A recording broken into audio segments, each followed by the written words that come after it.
Odisha business today आज मुख्य खबर।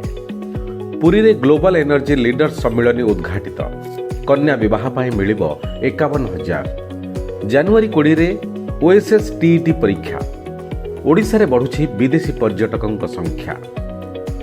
दुर्घटना रोकिबा पई कलिंगा घाटी रे लागिला सेंसर।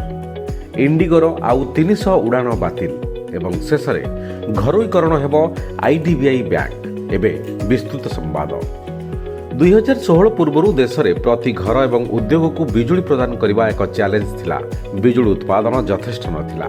गत 11 वर्ष में यह समस्या सुधार आसी पुरी रे ग्लोबल एनर्जी लीडर्स सम्मेलन उद्घाटन कर मुख्यमंत्री मोहन चरण माझी कहते आगक बढ़ा हेले कौन देश तथा राज्य को पर्याप्त शक्ति जरूरी बोली मुख्यमंत्री कहते।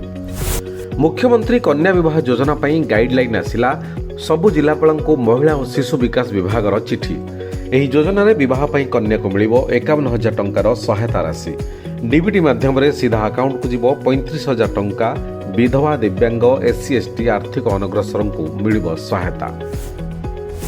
2026 ଜାନୁଆରୀ 20 ତାରିଖରେ ଅନୁଷ୍ଠିତ ହେବ ଓଡ଼ିଶା ସେକେଣ୍ଡାରୀ ସ୍କୁଲ ଶିକ୍ଷକ ଯୋଗ୍ୟତା ପରୀକ୍ଷା।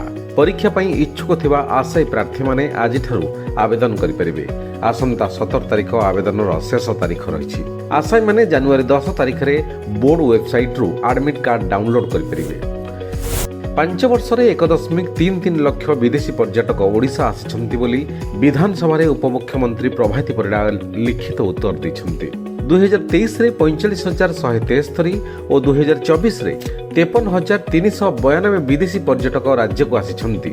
ସର୍ବାଧିକ 4,423 ଜାପାନ ପର୍ଯ୍ୟଟକ ଓଡ଼ିଶା ବୁଲିବାକୁ ଆସିଛନ୍ତି। କଳିଙ୍ଗା ଘାଟିର ଦୁର୍ଘଟଣା ପ୍ରବଣ ସ୍ଥାନରେ ଲଗାଯାଇଛି vehicle sensor alert machine. Bhubaneswar IIT ଦ୍ୱାରା ପ୍ରସ୍ତୁତ ହୋଇଛି ଏହି ମେସିନ୍। ଏହା ଏକ ସୌରଶକ୍ତି ଚାଳିତ ଓ ସ୍ୱୟଂକ୍ରିୟ ଯନ୍ତ୍ର ଯାହା ରାତିରେ ମଧ୍ୟ କାର୍ଯ୍ୟ କରିପାରିବ। ଘାଟିର ଦୁର୍ଘଟଣା ପ୍ରବଳ ଅଞ୍ଚଳମାନଙ୍କରେ ଉଭୟ ପାର୍ଶ୍ୱରେ 4 ଫୁଟ ଉଚ୍ଚତାର ଖୁଣ୍ଟିରେ ଲାଗିଥିବା ଏହି ଯନ୍ତ୍ରରେ ରହିଛି ସେନ୍ସର ଓ କ୍ୟାମେରା। ଗୋଟିଏ ପଟୁ ଗାଡ଼ି ଆସିଲେ ଅନ୍ୟ ପାର୍ଶ୍ୱରେ ନାଲିବତୀ ଜଳିବା ସହ ହର୍ନ ବାଜିବ, ଯାହାଫଳରେ ଆସୁଥିବା ଅନ୍ୟ ଗାଡ଼ି ଚାଳକ ସତର୍କ ହୋଇଯିବେ। ଦେଶର ପ୍ରମୁଖ ଏୟାରଲାଇନ୍ ଇଣ୍ଡିଗୋରେ ଗତ କିଛି ଦିନ ଧରି ଲାଗି ରହିଥିବା ସମସ୍ୟାର ସମାଧାନ ହୋଇପାରୁନାହିଁ। ଏହାର ପ୍ରଭାବରେ କମ୍ପାନୀର 1,000ରୁ ଅଧିକ ଉଡ଼ାଣ ବାତିଲ ହୋଇଛି। ତେବେ ଅନ୍ୟ ଏୟାରଲାଇନ୍ ଯଥା ଏୟାର ଇଣ୍ଡିଆ, ଆକାଶ ଏୟାର ଓ ସ୍ପାଇସ୍ ଜେଟ୍ର ଉଡ଼ାଣରେ କୌଣସି ବିଭ୍ରାଟ ଘଟିନାହିଁ।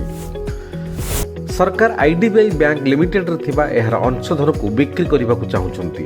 ବ୍ୟାଙ୍କରେ ସରକାରଙ୍କ $7.1 ବିଲିୟନ ଅଂଶଧନ ରହିଛି। ନିଲାମ ପ୍ରକ୍ରିୟା ଖୁବ୍ ଶୀଘ୍ର ଆରମ୍ଭ ହେବ ବୋଲି ଆଶା କରାଯାଉଛି।